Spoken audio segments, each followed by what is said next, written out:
Ever watched a sci-fi movie and thought, whoa, when will surgery be that cool? Well, get this, it kind of already is. We're diving deep into minimally invasive and robotic surgery. Think, like, smaller incisions, faster recoveries, and tech that seems straight out of Star Wars, honestly. You're not wrong with that Star Wars comparison, actually. It's pretty amazing how minimally invasive surgery, or MIS as it's called, has, totally changed the operating room. We've gone from these huge cuts to like procedures done through tiny little openings using special tools and cameras and all that. So less cutting, more like some kind of high-tech game of operation then. Yeah, kinda. But like, what does that actually mean for the patient, say, for their recovery time? That's the real difference maker, yeah. Take laparoscopic cholecystectomy, for example. That's removing the gallbladder. It's a pretty common MIS procedure. And instead of a whole week in the hospital, patients often go home, like the very next day. Wow, that's incredible. Yeah. Less trauma to the body equals way faster healing and getting back to your life. Makes sense. Now, we got to talk about the robotic part of this whole thing. Robots in the operating room. Sounds kind of freaky. Like, do they have a mind of their own, making decisions about slicing and stitching? Haha, that's a pretty common thought, actually.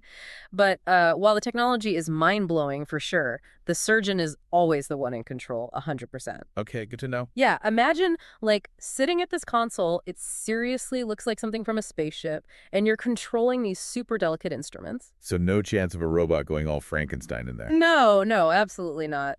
The surgeon's expertise is still what matters most. The robot is basically an extension of their own skills, just allowing for crazy precision and control. Gotcha. So no lightsabers making incisions just yet. Not quite yet, but we are talking about procedures done with robotic arms that have a way bigger range of motion than, like, even the human hand. Plus, the surgeon gets this 3D magnified view of everything, which is especially helpful for super intricate stuff. Think like reattaching nerves or removing tumors in really delicate areas. Whoa, that's wild. Yeah. So robotic surgery isn't just about making things smaller, it's about making things super precise. Yeah. Speaking of which, I've heard of the Da Vinci surgical system. Is that like the big name in robotic surgery? You could say that. Yeah, the Da Vinci is a big deal for sure. It's been used in tons of procedures, like all over the world, but it's not the only one out there. Right. There are other systems too, each with their own, strengths and what they're best for. So it's like choosing the right scalpel, but for robots, huh? Exactly. So with all this crazy tech we have now, Mhm. are we going to see open surgeries disappear completely? Like, will they be a thing of the past? I know, right? It's tempting to think so. Yeah. MIS and robotic surgery have definitely revolutionized a lot of procedures, but it's not a one-size-fits-all kind of thing. Yeah, that makes sense. Open surgery is still necessary sometimes, especially for really complicated cases or, if something unexpected comes up. So it's all about using the right tool for the job. But it sounds like no matter how fancy the tech gets, it still comes down to the surgeon and their skill. 100%. The technology is only as good as the person using it.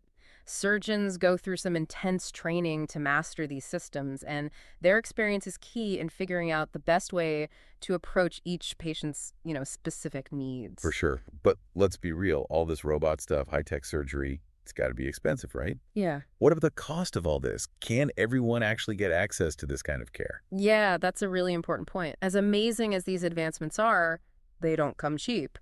Robotic systems are a huge investment, and unfortunately, that cost gets passed on. Yeah. So, yeah, it raises questions about who can actually get these treatments and how we can make sure everyone benefits, not just a select few. Exactly. We don't want a system where some people get the latest and greatest while others are stuck with, like, outdated methods just because of their, financial situation. Exactly. That's why there are so many discussions happening right now about making this technology more affordable and accessible for all patients. It's a big challenge. It sounds like it. This is all super interesting stuff. But I can't help but wonder, like, what's next? I mean, are we going to have nanobots doing surgery at, like, a cellular level? Mm-hmm. Will surgeons be controlling robots from, like, across the world? It's like trying to imagine, like, what's after smartphones when all you've ever known is a fly phone. Yeah. It's tough to even, like, picture what's next. Totally. But we're already seeing little hints of the future, Oh, yeah. Like what? Well, imagine AI right there, assisting surgeons, like, in the moment, analyzing images and giving insights during, an actual surgery. Wow. Or robotic systems that can do more and more complex stuff on their own. But of course, still always with the surgeon overseeing everything. Okay, now my mind is really blown. But seriously, all these advancements are like crazy exciting, but there are definitely some big questions we got to think about, right? For sure. As we push the limits of what's possible, we have to be careful about the ethics of it all, too. Like, how do we make sure this technology is used the right way? What about bias, in those AI algorithms that are used in healthcare? Those are issues that, like, researchers, ethicists, and even policymakers are trying to figure out right now. It's like opening one door and finding a whole hallway of more doors. So for everyone listening who might be like a little overwhelmed with all this info, let's bring it back to the main points. What are the big takeaways from our, deep dive into the world of minimally invasive and robotic surgery? Well, I think the biggest one is that surgery is becoming less and less invasive, which is amazing for patients. Smaller incisions, you recover faster, there are fewer complications. It's a total game changer. Yeah, absolutely. And even though robots are becoming more common, we got to remember that it's still skilled surgeons making the decisions. Like, they're the leaders, and the robots are their instruments, All right. right? Exactly. And just like with any powerful tool, you got to use it wisely and ethically. Making sure everyone has access to these advancements is so important so that everyone can benefit from all this progress. It really has been an eye-opening deep dive, that's for sure. So as we wrap things up here, I'll leave you with this. Next time you hear about some new amazing surgery, don't just think about the tech itself.